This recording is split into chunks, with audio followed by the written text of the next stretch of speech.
So we have baby back ribs here. We have a half rack. Still on the butcher paper. This butcher paper is durable. I'm going to cut right on top of it. I don't want to dirty my cutting board because next I'm going to cut some vegetables, which you'll see. Now pork at this present time is extraordinarily cheap. Cheapest in a long time. And I don't think the price is going to stay that cheap forever. So I advise anyone, if they wish to save on their grocery bills and like pork, to do some stocking up and fill that freezer. Freezers operate better full anyway. So you notice how I'm cutting on this wax paper and nothing's going through. It's golden. I can move them around easily and I haven't dirtied anything because this paper is going to be disposed of afterwards. Here we have turnip. Now, my peeler that I have here is very sharp. It's a fairly good quality, and to be honest, peeling is something that discourages people from cooking. And so, in order to enjoy it more, you might say, I advise you to have a slightly higher quality or at least very sharp peeler because you'll be able to go through just about anything and you won't take as much skin or flesh as you would with a knife. So it's much more thrifty, if you will. You take as little as possible so you get as much out of your purchased vegetable as you can.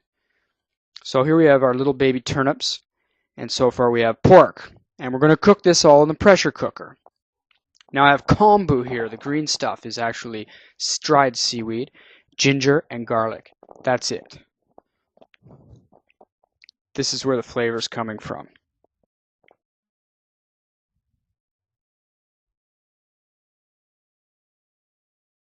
Sake and soy sauce. It's actually a tamari. It has no wheat.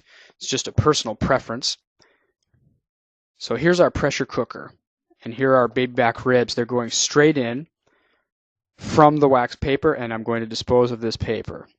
It's already been soiled. I cannot recycle it, but I'm going to use it the best I can so that I save water and I don't have to wash that cutting board so thoroughly as I would had I cut the ribs on it.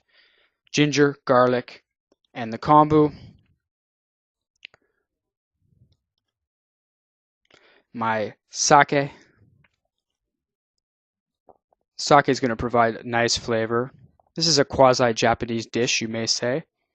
Sort of a stew, but because it's in a pressure cooker, we're really picking up the pace and we're going to save ourselves quite a lot of money on our electric bill. Those ribs are going to be extraordinarily tender. The turnips also. Here's our soy sauce.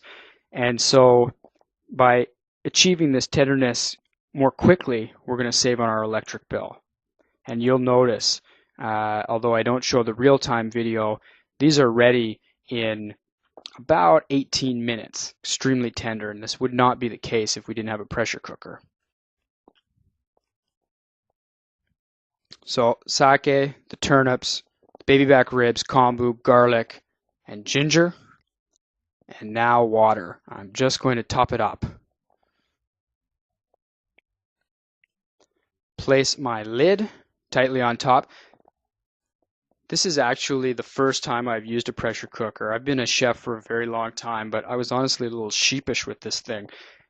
Wasn't sure if I was going to blow the place up or not. Notice the flame or notice the heat. I've got it on full.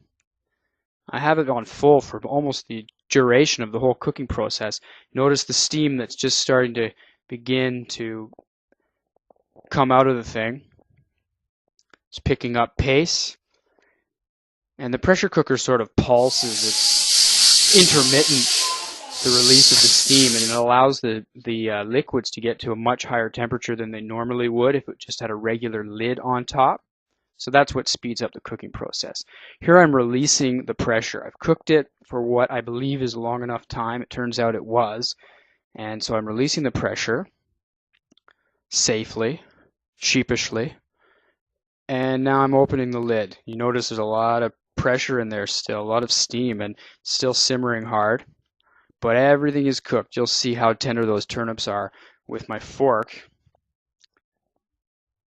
sliding right on through them with ease.